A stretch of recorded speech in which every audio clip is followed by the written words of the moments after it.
បាទសួស្តីបងប្អូនអរគ្នាបាទថ្ងៃនេះខ្ញុំមានប្រភេទ speaker កលឹមរ៉េ2ឈុតបងប្អូនបាទហើយពាក់ព័ន្ធជាមួយប្រភេទកលឹមរ៉េនេះគឺ brand របស់អ៊ីតាលីបងប្អូនណាបាទ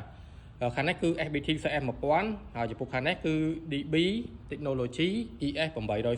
ងប្អូន model របស់វាណាបាទហើយចំពោះកម្លាំងវ៉ាត់បងប្អូនខាងនេះត្រឹមតែ1200វ៉ាត់ទេបងប្អូនណាបាទហើយរត់បាន124 dB បងប្អូនកម្រិតលឿនណាអេគួយ8គ្រាប់បងប្អូនបាទអេគួយមាន8គ្រាប់សាប់តែភូមិ3ទឹកបាទហើយចំពោះខាងនេះវិញ ABT CF 1000កម្លាំងវា2000វ៉ាត់ peak បាទហើយពាក់ព័ន្ធជាមួយអេគុយចំនួន6គ្រាប់សាប់ទំហំ3ទឹកដូចគ្នាបងប្អូនណាបាទហើយចំពោះ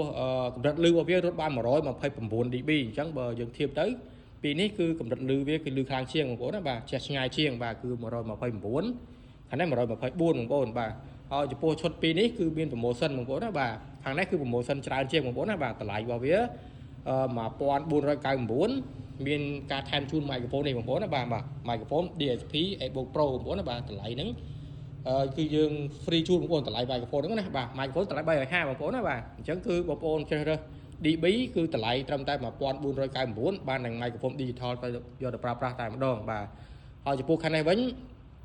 promotion របស់គេគឺមានន័យថាវាចុះបានតិចជាងបងប្អូនណាបាទចំពោះខាងនេះវិញតម្លៃរបស់ speaker គឺមួយគ្រាប់នេះគឺ1899បាទហើយម៉ៃក្រូហ្វូនតម្លៃ350អញ្ចឹងយើងម៉ៃក្រូហ្វូនគឺមាន promotion ចុះតែ50រៀលទេអញ្ចឹងបូកទៅគឺតម្លៃវាត្រឹម2199បងប្អូនណាបាទមួយឈុតវាគឺ2199ហើយខាងនេះត្រឹមតែ1499ទេគឺបាននឹងម៉ៃបាទអូខេចឹងបងប្អូនមានតម្រូវការបាទចង់បានប្រភេទ speaker Calamare របស់អ៊ីតាលីបាទអាចមកមើលមកតេស្តផ្ទាល់បានបងប្អូនណាបាទហើយបញ្ជាក់បងប្អូនខាងនេះថ្លៃជាងដោយសារអី make in Italy បងប្អូនណាបាទមិនមែន make in China ទេណាបងប្អូនបាទ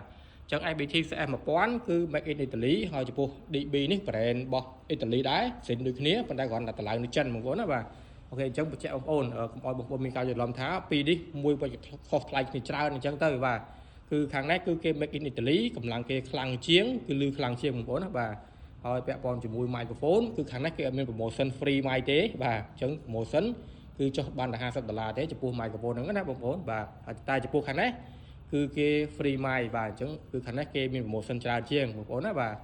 តែបងប្អូនមានតម្រូវការបាទចង់បានចង់តេស្តចង់សាកចង់ដឹងថារសជាតិសម្លេងបែបណាបងប្អូនអាចអញ្ជើញមកតេស្តតល់បានចំពោះទីតាំងហាងនៅក្បែររោងកុនតាខ្មៅចាស់ខាងកើតផ្សារតាខ្មៅនៅលើផ្លូវ205ផ្ទះលេខ250បងប្អូនបាទហើយចំពោះលេខទូរស័ព្ទតំណែងក៏មានដូចគ្នាបងប្អូនអាចមើលលើ caption បានបាទអរគុណបងប្អូនសម្រាប់ការតាមដានបាទទៅជម្រាបលាបាទ